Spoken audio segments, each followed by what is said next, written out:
الصلاة والسلام على رحمة للعالمين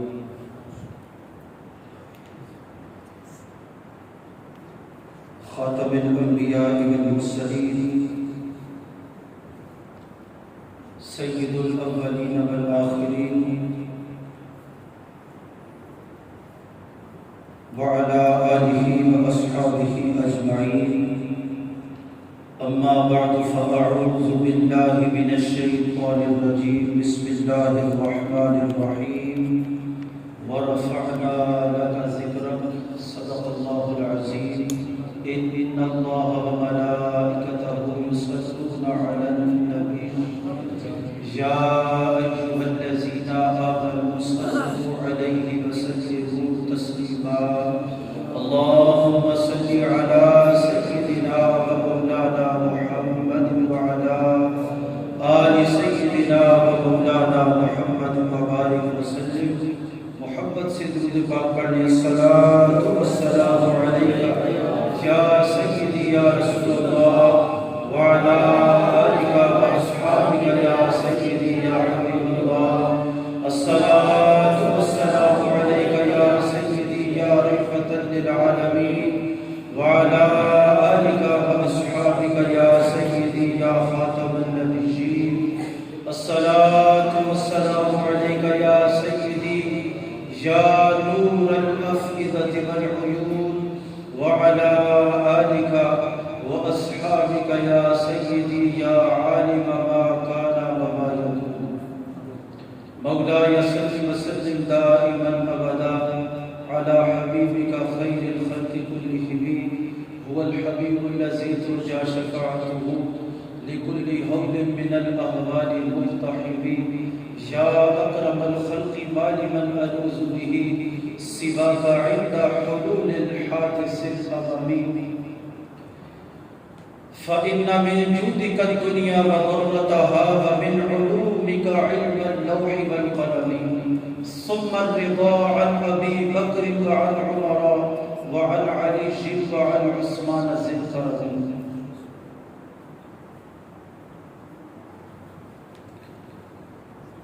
چڑھا کوہ صفا پر ایک دن اسلام کا ہادی.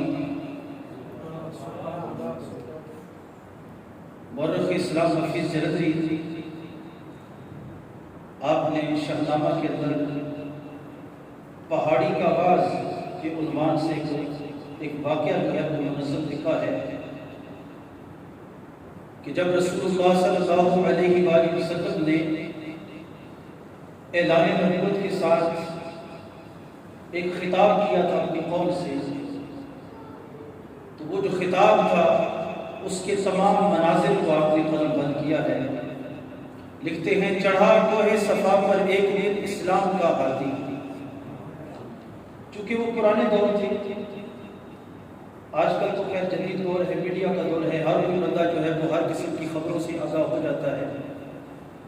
ان پرانے وقتوں میں اگر کوئی نئی خبر ہوتی تو ایک بندہ جو ہے وہ آبادی کی ایک جانب میں بلند چوٹی پر کھڑے ہو کے جو ہے وہ اپنی قمیض کو اتار کے یوں گھماتا اور لوگوں کو پتہ چل جاتا کہ کوئی نئی خبر اس کے پاس ہے، اور سارے لوگ کام کاج چھوڑ کے اس کے پاس چلے جاتے ہیں اور وہ اپنی بات سناتا کہ میں فلاں جگہ سے آیا ہوں اور میں یہ خبر تمہارے پاس لایا ہوں. تو اس طرح خبریں پہنچا کرتی تھی اور یہ اخبار ہوتی تھی. رسول اللہ صلی اللہ علیہ وآلہ وسلم کے پاس جو خبر عظیم ہے، عما یتساءلون عن النبأ العظیم، وہ خبر عظیم جس کے متعلق یہ سوال کرتے ہیں وہ کون سی ہے؟ تو نبی علیہ السلام نے وہ خبر عظیم جب دینا چاہی تو آقا علیہ السلام بھی کوہ صفا پہ کھڑے ہوئے اور آقا علیہ السلام نے کوئی غیر اخلاقی عمل نہیں کیا. وَإِنَّكَ لَعَلَىٰ خُلُقٍ عَظِيمٍ. آقا علیہ السلام نے اپنی قمیص مبارک نہیں اتاری، بلکہ آقا علیہ السلام نے اپنی جو انگلی کو بلند کیا اور اسے ہوا میں گھمایا اور لوگوں نے دیکھا کہ یہ محمد بن عبداللہ ہے صلی اللہ علیہ وسلم، اور یہ کوئی بات کرنا چاہتے ہیں تو سارے لوگ ان کے پاس آ گئے. تو وہ سارا منظر جو ہے مورخ اسلام نے لکھا ہے کہ چڑھا کوہ صفا پر ایک دن اسلام کا ہادی. نظر کے سامنے تھی پستی انسان کی آبادی، سارے نیچے تھے نا، آپ نیچے بہت اونچی جگہ پہ کھڑے تھے. چڑھا کوہ صفا پر ایک دن اسلام کا ہادی، نظر کے سامنے تھی پستی انسان کی آبادی، صدا دی اے قریشی عورتوں مردوں ادھر آؤ، حضور کے خاندان کے تھے سارے، آپ نے ان کو بلایا، صدا دی اے قریشی عورتوں مردوں ادھر آؤ، سب اپنے کام دھندے طے کر دو ادھر آؤ۔ اکٹھے ہو گئے آ کر جوان پیر مرد و زن، بنی آدم کا جنگل بن گیا وہ کوہ کا دامن، سارے اکٹھے ہو گئے۔ خطاب اسے پیغمبر نے کیا اللہ کے بندو، خلیل اللہ کے پوتو ذبیح اللہ کے فرزندوں، نسبت یاد دلائی تم کون ہو، تمہاری نسبت کتنی بڑی ہے، تم حضرت خلیل اللہ علیہ السلام کی اولاد میں سے ہو، خلیل اللہ کے پوتو ذبیح اللہ کے فرزندوں، اگر میں تم سے یہ کہہ دوں کہ اس کوثر کے پیچھے، اگر میں تم سے یہ کہہ دوں کہ اس کوثر کے پیچھے، پہاڑوں کی بلند اور آہنی دیوار کے پیچھے چھپی ہے رخزنوں کی فوج تم پر وار کرنے کے، بات سمجھ آ رہی؟ اتنی مشکل بھی نہیں ہوگی، چھپی ہے رخزنوں کی فوج تم پر وار کرنے کو، گھروں کے لوٹنے کو، شہر کے مسمار کرنے کو، یہ کہہ دوں میں اگر تم سے، اصل بات یہ کہہ دوں میں اگر تم سے، تو کیا تم مان جاؤ گے؟ یقین آ جائے گا، اس پر کوئی شک نہ لاؤ گے؟ کہا لوگوں نے کہ سچا ہے تو یہ جانتے ہیں سب، تو بچپن سے صادق ہے امی ہے مانتے ہیں سب، یہ سن کر پھر بلند آواز سے سچا نبی بولا، اسی انداز میں قرآن ناطق نے دہن کھولا، اے لوگو میرا کہنا نہایت غور سے سن لو، میں کہتا ہوں باز آ جاؤ ظلم و جور سے سن لو، بہائم کی صفت چھوڑو ذرا انسان بن جاؤ، بہائم کہتے ہیں جانوروں کو، بہیمہ کی جمع ہے بہائم، بہائم کی صفت چھوڑو ذرا انسان بن جاؤ، برے اعمال سے توبہ کرو، شرماؤ شرماؤ، بتوں کی بندگی کے دام سے آزاد ہو جاؤ، خدا کے دامن توحید میں آباد ہو جاؤ، تمہارے واسطے میں دولت اسلام لایا ہوں، جو ابراہیم لائے تھے وہی پیغام لایا۔ بعد اس کی صلاۃ صدہا مبارکباد کے مستحق ہیں اہالیان بروکینس، بالخصوص جو بزرگ حضرات ہیں، محترم حاجی محمد آزاد صاحب، حاجی مظہر صاحب، اور ان کی قیادت میں ماسٹر فاروق صاحب ہیں، بھائی کیسر صاحب ہیں، سعید صاحب ہیں، بھائی ذوالفقار صاحب ہیں،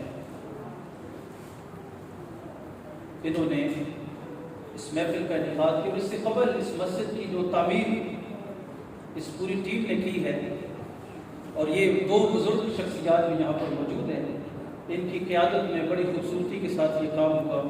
اللہ تعالیٰ ان کی اس کوشش کو، کاوش کو بھی اپنی بارگاہ میں قبول فرمائے، اور یہ جو تعمیر نو ہوئی ہے اس کے بعد یہ پہلی محفل ہے اس مسجد میں، تو میں بالخصوص مبارکباد دینا چاہوں گا ان حضرات کو بھی اور پوری ڈھوک کو۔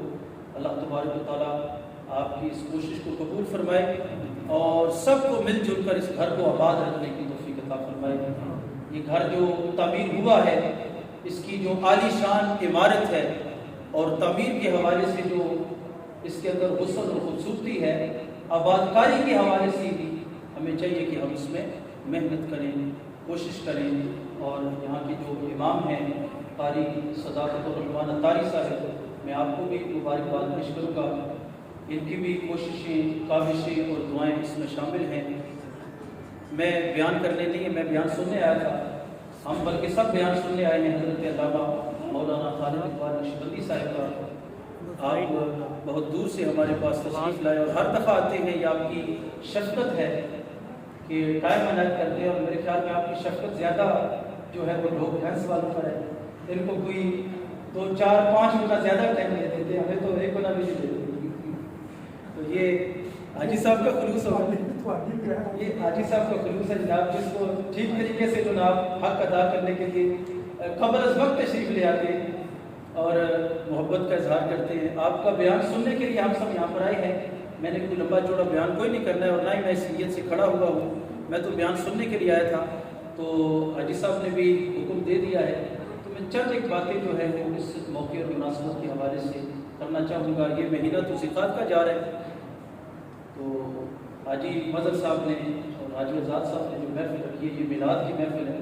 یہ دیکھ لیں ہمارا جنون، ہماری محبت، ہم کوئی مہینہ کوئی رت موسم نہیں دیکھتے ہیں کہ کس کی کون سی رت جا رہی ہے، کون سا موسم جا رہا ہے، حکومت کس کی جا رہی ہے۔ جب ٹائم ملے ہم حضور کا ذکر سجا کے بیٹھ جاتے ہیں۔ منشا یہی ہے سلسلہ قیل و قال کا، ذکر ہوتا رہے آقا آپ کے حسن و جمال کا۔ تو آج ہم رسول اللہ صلی اللہ علیہ وآلہ وسلم کا ذکر نور سننے آئے ہیں، اور انشاءاللہ کچھ دیر کے بعد خطاب ذیشان خصوصی خطاب انشاءاللہ شروع ہو جائے گا۔ چند لمحوں کے لیے میں چند ایک باتیں آپ کی گوش گزار کروں گا۔ اسی حوالے سے اللہ تبارک و تعالیٰ نے قرآن مجید میں ارشاد فرمایا، یہ آیت کریمہ بچے بچے کو یاد ہے، وَرَفَعْنَا لَكَ ذِکْرَکَ، ہم نے آپ کی خاطر آپ کے ذکر کو بلند کر دیا۔ ہم جو یہاں پر آئے ہیں، ایسا نہیں ہے کہ ہم آئے ہیں تو یہ ذکر ہوا ہے، ہم نہیں تو یہ ذکر نہیں ہے، ایسی بات نہیں ہے۔ ہم سب مل کر حضور کے ذکر کے محتاج ہیں۔ حضرت حسان بن ثابت فرماتے ہیں، ما مدحت محمدا بمقالتی لیکن مدحت مقالتی بمحمدی، اور اس کا مفہوم بھی یہی ہے۔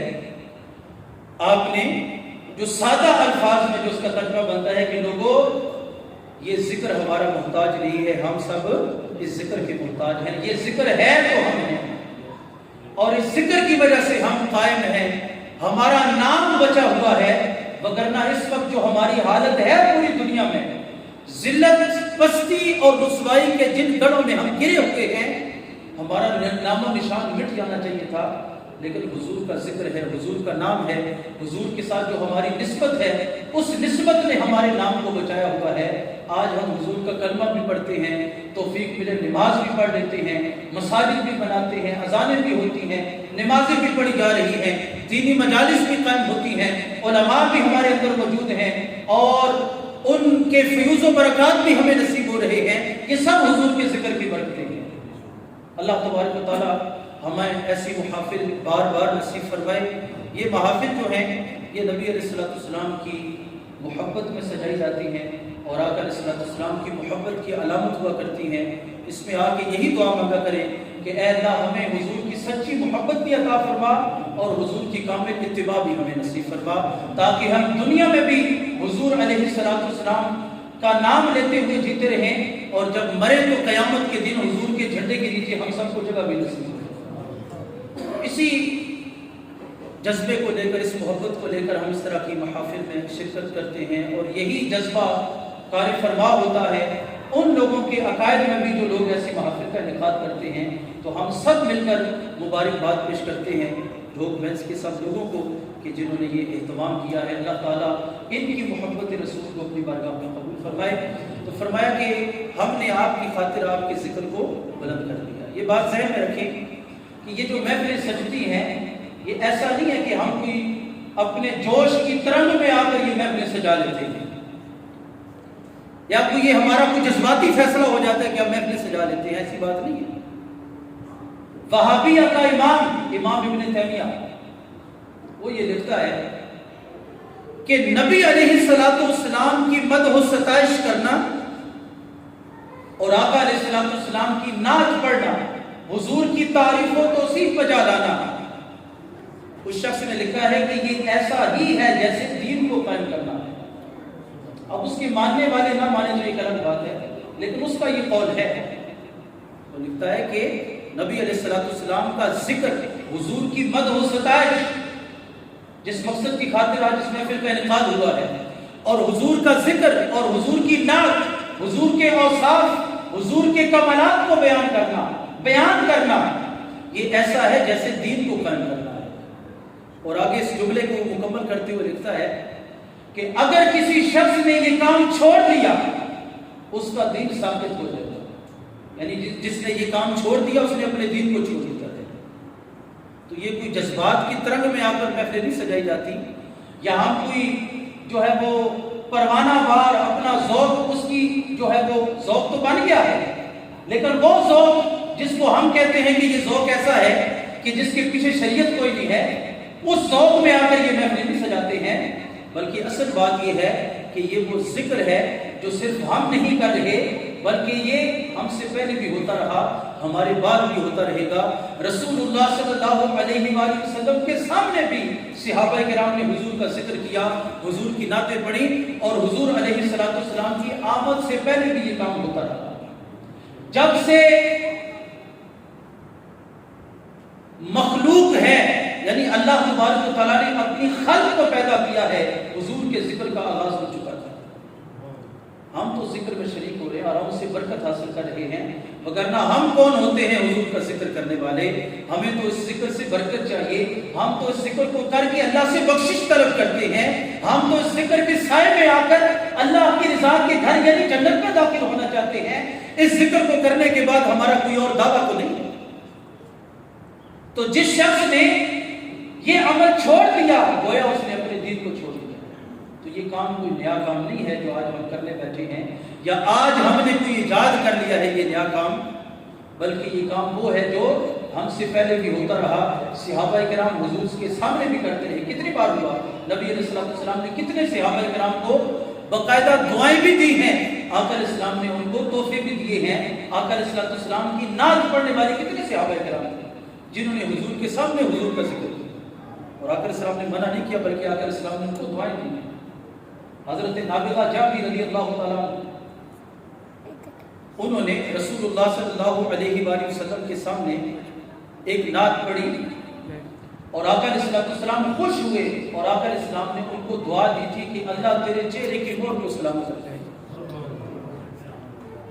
اور حضرت قرظ بن اسامہ رضی اللہ تعالیٰ عنہ فرماتے ہیں کہ ہم نے دیکھا کہ نابغہ جاگی جو ہیں ان کی عمر 100 سال سے بھی زیادہ ہو گئی تھی، لیکن ان کے دانت اولوں کی طرح چمکتے تھے، اور ہم نے ان کے بڑھاپے کے وقت بھی حضور کی دعا کی برکت ہم نے ان کے چہرے پہ دیکھی ہے۔ اللہ نے مرتے ہوئے بھی، یعنی وہ دنیا سے تشریف لے گئے، لیکن ان کے چہرے کی مہر اللہ نے سلامت رکھی۔ وہ کس وجہ سے تھی؟ وہ حضور کی نعت پڑھا کرتے تھے، حضور کا ذکر کیا کرتے تھے، حضور کی تعریف و توصیف بجا لایا کرتے تھے، یہ ان کام ہوتی۔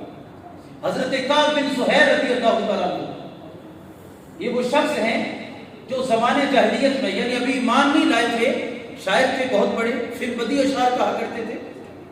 تو کعب بن زہیر جو ہیں یہ خود کہتے ہیں کہ میں نے زمانے جہالت میں، زمانے کفر میں، زمانے شرک میں جب میں ایمان نہیں لایا تھا تو آقا علیہ السلام کی ہجرت کے اشعار کہا کرتا تھا، یعنی آقا علیہ السلام کی معاذ اللہ توحید پر مبنی اشعار میں کہتا تھا۔ اور آپ جانتے ہیں جب مکہ فتح ہوا تو آقا علیہ السلام نے عام معافی کا اعلان کر دیا تھا کہ جو شخص بھی ہتھیار ڈال دے اس کو امان ہے، جو اپنے گھر میں چلا گیا دروازہ بند کر لیا اس کے لیے بھی امان ہے، یہاں تک کہ جو شخص جو ہے وہ ابو سفیان جو اسلام کے سب سے بڑے دشمن تھے اس وقت، اسی موقع پر ایمان لے آئے، ان کے گھر میں اگر کوئی چلا گیا تو اس کو بھی امان ہے۔ لیکن آقا علیہ السلام نے 4 لوگوں کو نام لے کے فرمایا کہ یہی جہاں پر بھی ملے کو قتل کر دو۔ ان 4 لوگوں میں کعب بن زہیر بھی تھے، اور حضرت کعب بن زہیر کہتے ہیں کہ میں بھاگ گیا مکے سے، اور کبھی ایک قبیلے کے پاس جاتا، کبھی کسی کے پاس، کبھی کسی کے پاس چھپتا پھرتا، تو میرے بھائی نے مجھ تک پیغام پہنچایا کہ کعب تو کب تک چھپے گا، جزیرہ نمائے عرب میں تجھے جگہ نہیں ملے گی، حضور کے غلاموں کے ہتھے چڑھ کے تجھے قتل کر دیا جائے گا۔ میں تجھے مشورہ دیتا ہوں کوئی طریقہ کر، کوئی ایسا راستہ اختیار کر، کسی ایسے وقت میں حضور کے پاس آ جا کہ آقا علیہ السلام بیٹھے ہوں تو حضور سے معافی مانگ، مجھے یقین ہے حضور تجھے معاف کر دیں گے۔ تو کعب بن زہیر کہتے ہیں کہ میں شام کا وقت تھا جب حضور کے پاس پہنچا، وہ الیکٹریسٹی کا دور تو نہیں تھا، کوئی بلب نہیں جاتے تھے، بس ایک دیا ہوتا تھا کونے میں ٹمٹما رہا ہوتا، اور ہلکی سی روشنی جو ہے وہ پڑتی اور پتہ چلتا کہ کوئی بندہ آیا ہے، شکل سے کوئی نہیں پہچان سکتا تھا۔ تو غروب آفتاب کے بعد وہ پہنچے، کعب بن زہیر حضور کے پاس جا کے بیٹھ گئے اور عرض کیا اللہ کے رسول اگر کعب بن زہیر آپ کے پاس آ جائے تو کیا آپ اس کو معاف کر دیں گے؟ تو آقا علیہ السلام نے فرمایا کعب تو آ گیا ہے، جا میں نے تجھے معاف کر دیا۔ تو حضرت کعب بن زہیر نے عرض کیا اللہ کے رسول میں نے آپ کی شان میں قصیدہ لکھا ہے، وہ جو ہجرت کے اشعار کہا کرتا تھا، مجھے اجازت دیں، اب اس کا کفارہ ادا کرنا چاہتا ہوں، مجھے اجازت دیں، میں نے اشعار لکھے ہیں، میں آپ کی نعت پڑھنا چاہتا ہوں۔ تو تو آقا اسلام نے باقاعدہ ممبر رکھوایا ان کے لیے، اور وہ ممبر پر جلوہ افروز ہو کے انہوں نے آقا علیہ السلام کی شان میں ایک قصیدہ پڑھا جو آج بھی عربوں کی ہاں مشہور ہے، قصیدہ بانت سعاد، آج بھی پڑھا جاتا ہے، عرب آج بھی پڑھتے ہیں۔ ان کی کئی نعتوں کے اشعار آپ سنیں، اس میں بانت سعاد قصیدے کے اشعار شامل ہوتے ہیں۔ تو حضرت کعب ابن زہیر رضی اللہ تعالیٰ عنہ نے پھر وہ قصیدہ پڑھا اور اس کے 200 اشعار آپ نے حضور علیہ السلام کے سامنے پڑھے ہیں۔ تو آقا علیہ السلام نے ان کو بھی چادر عطا فرمائی۔ حضرت حسان بن ثابت رضی اللہ تعالیٰ عنہ انہوں نے حضور کے سامنے نعت پڑھی تو ان کو بھی آقا علیہ السلام نے چادر عطا فرمائی، بلکہ دعا بھی عطا فرمائی، اللہم ایدہ بروح الامین، اے اللہ جبریل امین کے ذریعے حسان کی مدد فرما جب یہ نعت لکھا کرے۔ تو یہ کوئی آج کل کا کام نہیں ہے، یہ کوئی نئی ایجاد نہیں ہے۔ ہم تو یوں سمجھ لیں کہ ایک نور کی برسات ہے اور ہم بھی اس میں آ کے کچھ حصہ لینے کے لیے بیٹھ جاتے ہیں، وگرنہ یہ تو وہ کام ہے جو ہمارا رب بھی فرما رہا ہے، ہمارا رب بھی کرتا ہے، اور اس نے اپنے سارے رسولوں کی ڈیوٹی لگائی ہے۔ ہر رسول اپنی امت کے سامنے حضور کا ذکر کر کے گیا ہے، اور ایسے نہیں حضور کے ذکر کا حق ادا کر کے تشریف لے کے گئے، ہر نبی نے کیا۔ صالحین کی ایک بہت بڑی جماعت ہے، حضرت آدم علیہ السلام تک اور قیامت تک جو ہے وہ حضور کا ذکر جاری رہے گا، بلکہ قیامت کے دن تو سب سے بڑی محفل برپا ہوگی حضور کے ذکر کی، حضور کی شان کی۔ آپ قرآن نہیں پڑھتے، عسیٰ ان یبعثک ربک مقاما محمودا، قیامت کے دن میدان حشر میں جو مقام محمود حضور کو عطا کیا جائے گا وہ کیا ہے؟ وہ مقام محمود، یعنی اس کا مقام محمود کا ترجمہ یہ ہے کہ حضور کو ایک عالی مقام پر جو ہے وہ آقا علیہ السلام کو جو ہے وہ کھڑا کیا جائے گا ایک بلند مقام پر، اور اس کی بہت سی تشریحات ہیں، تعبیرات میں بہت سے اقوال اس میں، لیکن میں اس طرف نہیں جاؤں گا، صرف اتنا اشارہ کر کے آگے چلتا ہوں کہ آقا علیہ السلام ایک بلند مقام پر ہوں گے، اور اولین اور آخرین حضور کا ذکر کر کے حضور کی تعریف کر رہے ہوں گے، حضور کی صفت اور حضور کی نعت پڑھ رہے ہوں گے۔ تو سب سے بڑا کام تو قیامت کے دن ہونا ہے، تو جو قیامت کے دن کرنا ہے وہ آج کیوں نہ کرنا؟ تو اسی مقصد کے لیے ایسی محافل کا انعقاد کیا جاتا ہے۔ ایسی محافل میں ذوق و شوق کے ساتھ آیا کریں، ایسی محافل میں شریک ہوا کریں، اور اپنے دلوں میں حضور کی محبتوں کے جذبات کو محسوس کیا کریں۔ رسول اللہ صلی اللہ علیہ وآلہ وسلم کا جو عشق ہے، حضور کی جو محبت ہے، حضور کی جو نسبت ہے، ہمارا سب کچھ یہی ہے۔ اگر حضور کی محبت ہمارے پاس نہیں ہے تو ہمارے پاس کچھ نہیں ہے، کیونکہ حضور کی محبت ہی ایمان ہے، ہمارے ایمانوں کی جان محبت رسول ہے۔ اگر حضور کی محبت ہمارے پاس نہیں ہے تو ہمارے پاس کچھ بھی نہیں ہے، ہمارے پاس تو مسلمان ہونے کی بھی کوئی دلیل نہیں ہے۔ اللہ تبارک و تعالیٰ سے یہ دعا کیا کریں، اللہ تبارک و تعالیٰ حضور کی غلامی میں ہم سب کو زندہ رکھے، اور اسی غلامی میں ہمیں موت عطا فرمائے، اور کل قیامت کے دن بھی ہم سب کو حضور کی شفاعت نصیب فرمائے۔ اقول قولی ھذا استغفر اللہ، آخر دعوایا ان الحمد